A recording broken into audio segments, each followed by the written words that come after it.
Hi, Emily. It's great to see you Hi. again. How's it going? Pretty good. I'm starting to get a little sick though, so you know. Oh, oh no, not that too. It's just your basic New York pretended that we had spring for a week and now it's cold and snowing and my body doesn't like it. Yep, it sounds like New York. Hmm. All right, so last time we talked, you had a lot going on.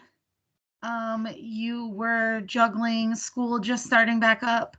You Yeah. had many different medical concerns going on, your full-time job as well, and then other everyday stressors on top of that. How would you say you've been handling it the past week or so since we last talked? Yeah, so I feel like it's going pretty well. My job right now is going really good. And then I know I told you that I had a doctor's appointment the next day Yep. that was going to be when the open heart surgery was, but they actually told me I don't need it. So I was told I will not need the open heart surgery for another 15 years when they were looking Oh, at that's doing it within awesome. the next 18 months. So that's huge for me. Like Yep. that, like it lifted so much off my shoulders because I think I said it last time, but people hear, oh, you've got 2 years. You don't have the 2 years because you're doing test after test after test. And there's just so many checkups, but now I won't have to go through all of that. Mm. But I also got a lot of clarity uh, from this doctor. So he's a world renowned specialist. And that's kind of like how, so when a world renowned specialist tells you, you need surgery in 2 years, you freak out. But basically, there was a slim chance that I would be eligible for the non invasive surgical procedure. Okay. So, one that's only a 3-day recovery. And I'm eligible for that. So, within the next year, I'll do that. But there's a bunch of hoops I have to jump through for that. But I don't actually jump through them. The doctors do all the jumping for me. So, it's not tests I have to take. They just have to get a second opinion from a hospital in Manhattan due to insurance and legal reasons. I don't Well, know. I don't speak doctor insurance, so yeah. Well, that's awesome news. yeah, it was huge, but That's he awesome. also explained my heart condition in a way I can actually understand because I didn't go to medical school. Mm-mm. I was taught what a normal heart looks like, but I was also taught what my heart looks like, which is nothing like the normal heart. But he explained that my lung health is what's going to keep my heart healthy the most. So that was huge for me to hear. Oh, interesting. Okay. Yeah, they work together. Not a single organ system in the body works alone. Interesting. Okay, Yeah. so that's one less stressor for the time being then, right? She has like 40 less stressors, if you ask me, but yeah. Yeah. Okay, so in the meantime, what have you been doing to manage your time? I know last time we spoke, you wanted to focus on time management. Um, what have you been doing in the meantime, if anything? So I guess at work, the time management has become better because I've been able to develop more of a routine, but I'm Okay. also getting to know this position more. So I know like the basic substance use counselor position, but I'm getting to know my clients more. So I know who will show up, who won't show up, because as a counselor, as you know, they don't show up half the time. Right. Especially with the substance abuse field, because some of them are not stable per se. So it really helps me like identify maybe when I can do notes, when I'm going to be doing outreach, when I'm going to be doing crisis sessions. Because unfortunately, some of the clients I have are constantly in crisis due to their living situation and all that jazz, if that makes sense. Yeah, Living absolutely. situation, drug use, but so that's gotten a lot easier.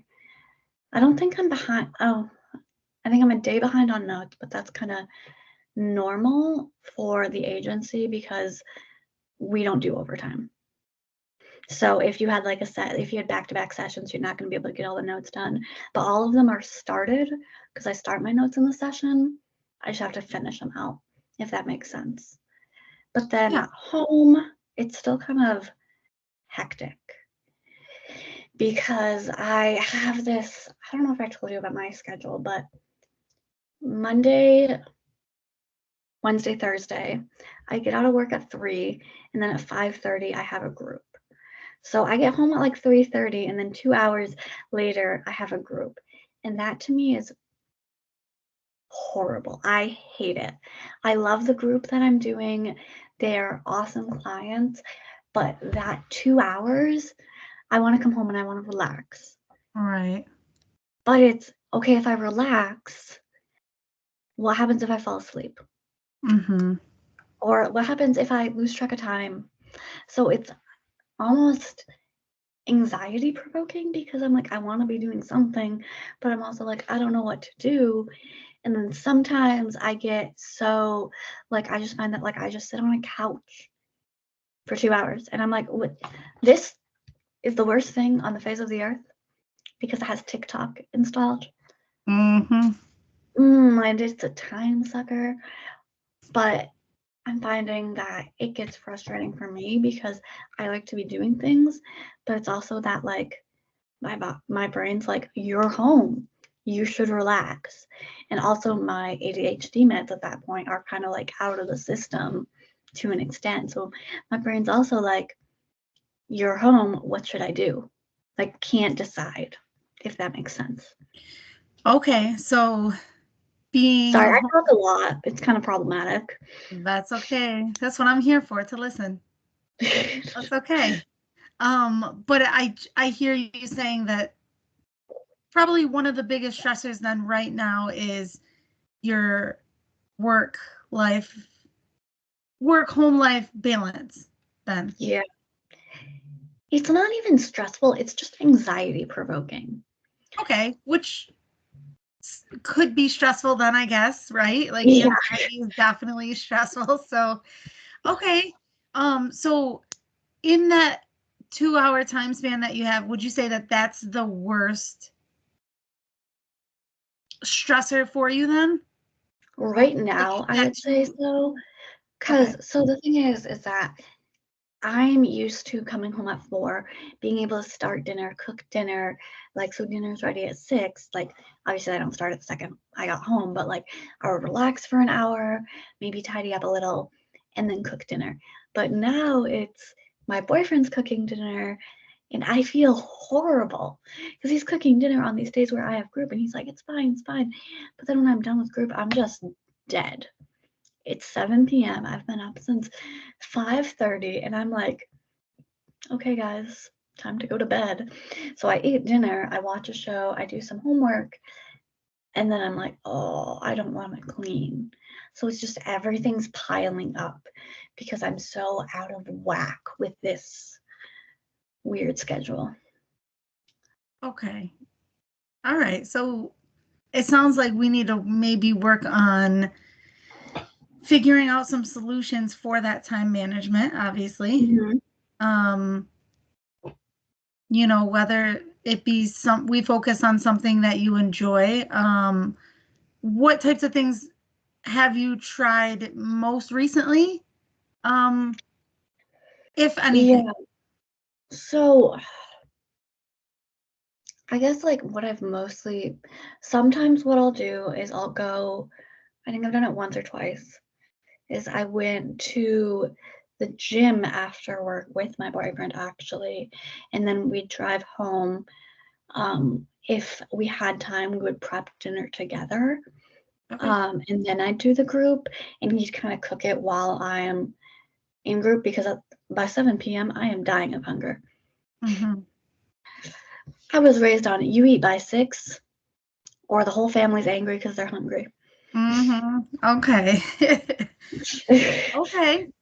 All right. So we definitely have already discussed a lot today in the short 10 minutes that we've been meeting. So what I'm thinking is we could maybe meet again next week and discuss a little further, maybe some strategies to work on your stressors and maybe come up with a time management plan for you, if that sounds okay. Yeah, that sounds okay. All right, perfect. So I will send you an email to follow up after this, and we will schedule a time to meet next week. That's good for you. Okay, sounds great. Thank you. Awesome. Thank you so much, Emily. Yep. Okay, bye-bye.